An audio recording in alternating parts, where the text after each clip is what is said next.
عورتوں میں حیض کی ابتدا کیسے ہوئی؟ کیا یہ لڑکیوں کے لیے سزا ہے؟ کیا یہ سچ ہے کہ حضرت حوا علیہ السلام کو سب سے پہلے حیض آیا، جو اللہ تعالیٰ کی طرف سے ان کے لیے سزا تھی؟ کیا حیض کی ابتدا بنی اسرائیل سے ہوئی؟ کیا بنی اسرائیل سے پہلے عورتیں حیض سے پاک تھیں؟ آج کی ویڈیو انتہائی تحقیق کے بعد بنائی جا رہی ہے، جس میں ہم اپنے ناظرین کو قرآن و حدیث اور روایات سے ان سب سوالات کے جواب دیں گے۔ اصل میں اس موضوع پر بات کرنا اس لیے بھی ضروری ہے کہ آج کل بہت سی ویڈیوز پھیل رہی ہیں جن میں غیر مستند روایات پیش کر کے سادہ مسلمانوں کو گمراہ کیا جا رہا ہے۔ ایسی ہی ویڈیوز دیکھ کر ہم سب اپنی ماں حضرت حوا علیہ السلام پر برائی باندھ دیتے ہیں۔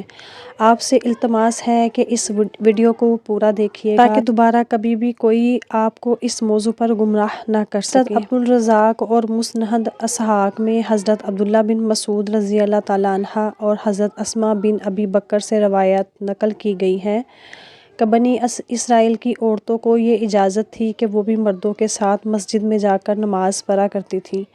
مردوں اور عورتوں کے درمیان ایک پردہ ہوتا تھا۔ پھر ایک دن ایک لڑکی اپنی ایڑیاں اٹھا کر مردوں میں اپنے یار کو دیکھنے لگی اور پھر اس نے یہ روزانہ کا معمول بنا لیا۔ اس کی دیکھا دیکھی سبھی عورتیں اپنی مسجد میں آتیں اور پھر ایڑیاں اٹھا کر پردے کے اوپر سے غیر مردوں سے تانک جھانک میں لگ گئیں۔ چنانچہ ان کو مسجد میں جانے سے ایسے روکا گیا کہ ان پر حیض مسلط کر دیا گیا۔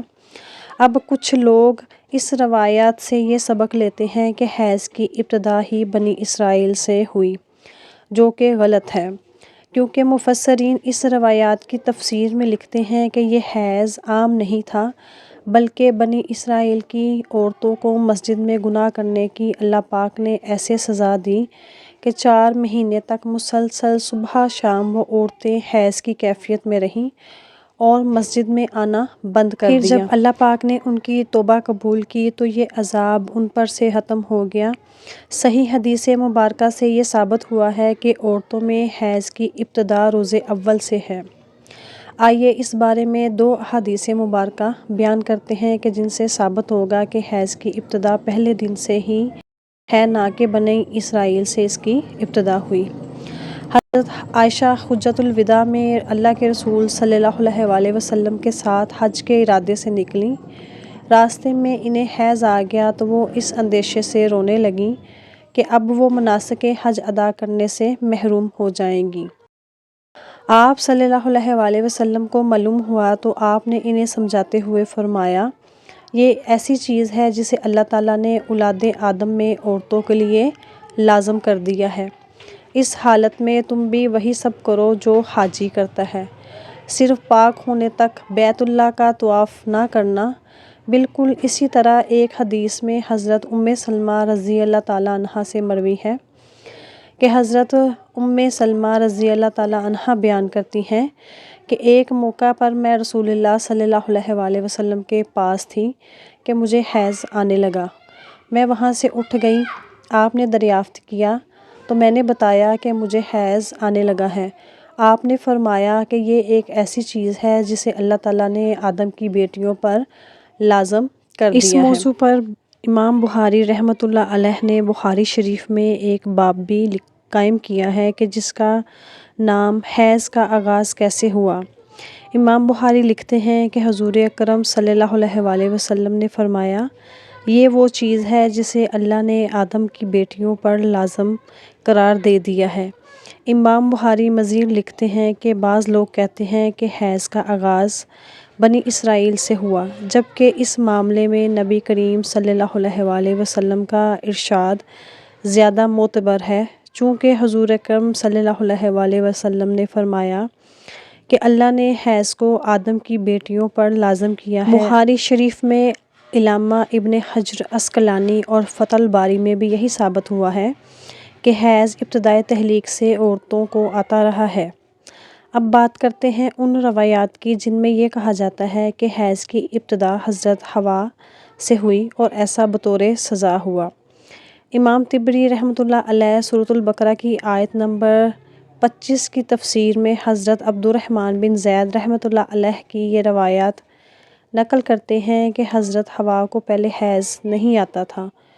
ان کی تخلیق پاکیزہ ہوئی، یہاں تک کہ انہوں نے اللہ تعالیٰ کی نافرمانی کی اور ممنوعہ پھل کھایا، جس سے ان کو جنت سے نکالا گیا، اور پھر ان کو حیض کی اور حمل کی سزا دی گئی۔ اور وہ لکھتے ہیں کہ اللہ پاک نے تب فرمایا، میں نے تجھے پاکیزہ بنایا تھا لیکن تو نے میری نافرمانی کی، اس لیے اب میں تجھ سے خون جاری کر دوں گا۔ امام طبری کے علاوہ باقی تمام مفسرین نے ان روایات کو جھٹلایا ہے اور ان روایات کو غیر مستند اور ناقابل قبول کہا ہے۔